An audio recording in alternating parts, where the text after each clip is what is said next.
Please raise your right hand and repeat after me. I, please state your name.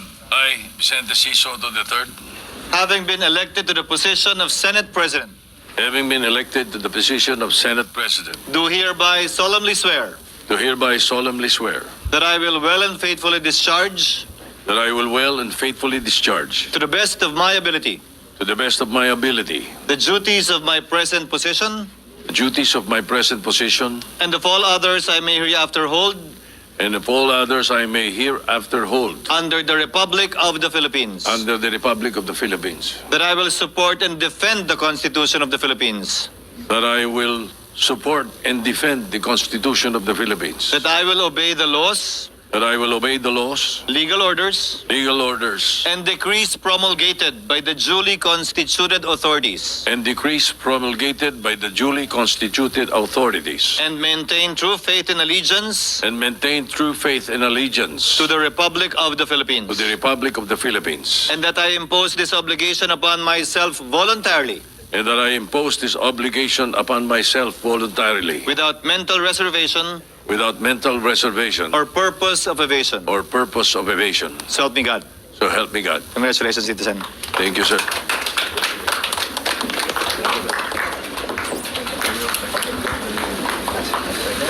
May I ask for a minute suspension, Mr. President. Move that we recognize the distinguished former Senate President, Senator Chis Escudero, to make a manifestation, Mr. President.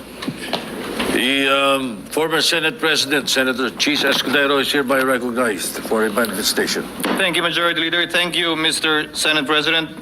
Nais ko lamang po magbigay ng maikling manifestasyon. Nais ko pong magpasalamat sa mga kapwa ko miyembro ng Senado na nagbigay po ng tiwala sa akin sa 19th at saka 20th Congress. Nais ko din po magpasalamat sa mga opisyal at kawani ng Senado. Karangalan ko po na pagsilbihan kayo at manilbihan kasama kayo nitong nagdaang taon. I serve at the pleasure, Mr. President, of the majority and understand and respect the decision of the majority of my colleagues. I hold no grudges. I hold no ill feelings. I congratulate Senator Vicente Tito Soto III on his election as Senate President, and I wish you well, Mr. Senate President. Nandito lamang po ako bilang ordinaryong miyembro para pagsilbihan at paglingkuran kayo sa anumang kapasidad na pwede at kaya ko bilang bahagi ng Senadong ito.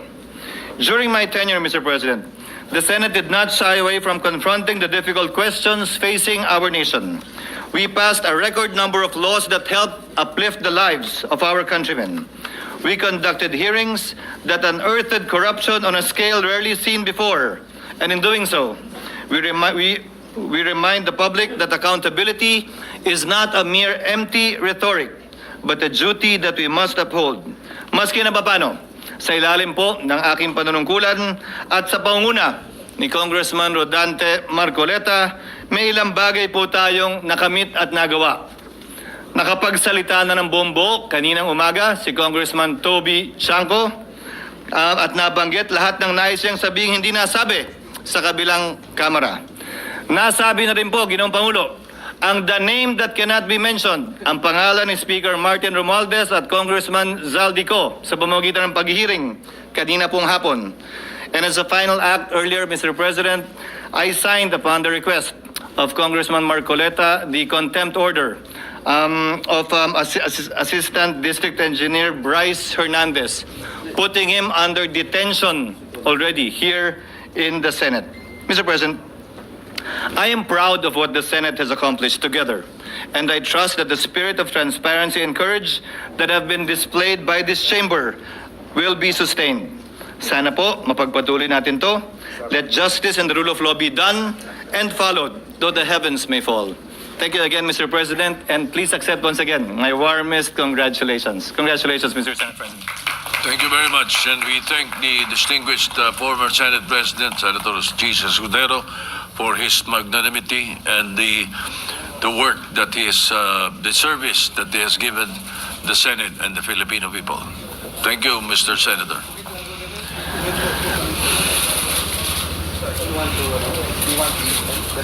We have a 1 minute suspension. Yes, Mr. President. Nomination. I so move, Mr. President. The gentleman from Bukidnon, Senator Mick Zubiri is recognized. Yes. So, I will not move for the declaration of nomination.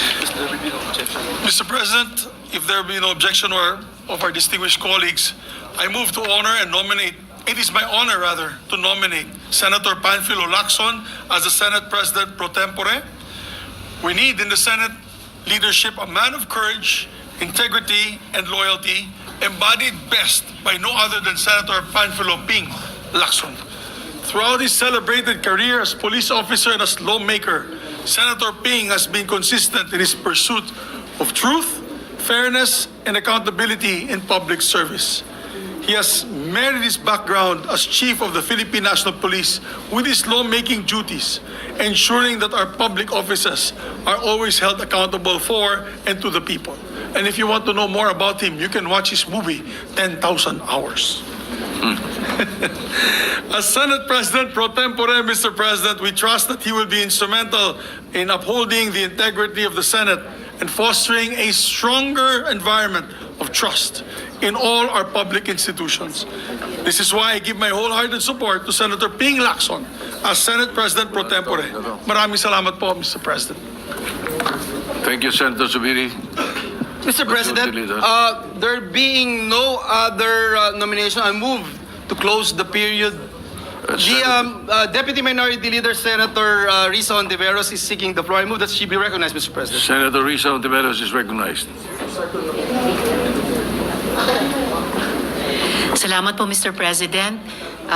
With pride and respect, I second the nomination of my late husband's former Chief PNP and my respected colleague in the minority as Senate President Pro Tempore. Salamat po, Mr. President. Thank you. Senator Lore Ligarda is recognized.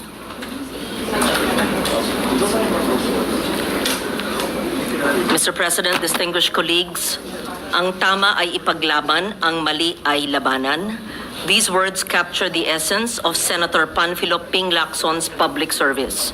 They are not mere slogans, but a creed he has lived by in more than 50 years of public service as a police officer, humanitarian, and legislator. On just the 12th session day of this Congress, while many committees were still preparing to organize, Senator Lacson had already pieced together a puzzle long hidden from the public eye. True to his role as the watchdog of the national budget, he examined budget allocations line by line and deployed his team to the ground. This is the work of Senator Lacson, to let truth speak through evidence and prove that integrity is not negotiable. His diligence does not rest on rhetoric, but on facts that cannot be silenced, on unrelenting investigation, and on a discipline that few can match. Time and again, he has shown that his purpose is singular, to confront corruption head-on, to ensure that the Filipino people receive nothing less than clean and honest governance. No one dares question his commitment to his standard, for if there is one word that defines Senator Ping Lacson, it is incorruptible, a proof that one man's integrity and principle can raise the standard for us all. For these reasons, I second the nomination of Senator Panfilo Ping Lacson as Senate President Pro Tempore. Thank you. Thank you, Senator Ligarda. Majority Mr. Leader. President, move for the previous motion that we close the period of nomination, Mr. President. Any objection? Chair hears none. The period of nomination is closed. Thank you, Mr. President. We congratulate our dear colleague, Senator Panfilo Lacson, as our newly elected Senate President Pro Tempore. With that, Senator Panfilo Lacson is hereby elected President Pro Tem of the Senate. Thank you, Mr. President. Mr. President, may we recognize the distinguished lady from Antique, Senator Lauren Ligarda, for her nomination. Sabay na. Senator Lauren Ligarda is recognized. Mag-nominate mo na si Lauren. Congratulations. Mr. President, distinguished colleagues, I rise today to nominate Senator Juan Miguel Migs Zubiri as Majority Leader of the Senate. He is a leader who has consistently proven himself to be a consensus builder, a consultative leader, and the legislator whose more than 2 decades of service have been marked by diligence and perfect attendance. At only 39 years of age, during the 14th Congress, he became the youngest to hold the position of Majority Leader. He would once again assume this role during the 17th and 18th Congresses, bringing with him greater depth and wisdom to bridge differences and unify voices to keep this chamber focused on the greater good. The heart of the Senate lies in its legislative mill, the day-to-day turn of bills and resolutions from our committees to the plenary.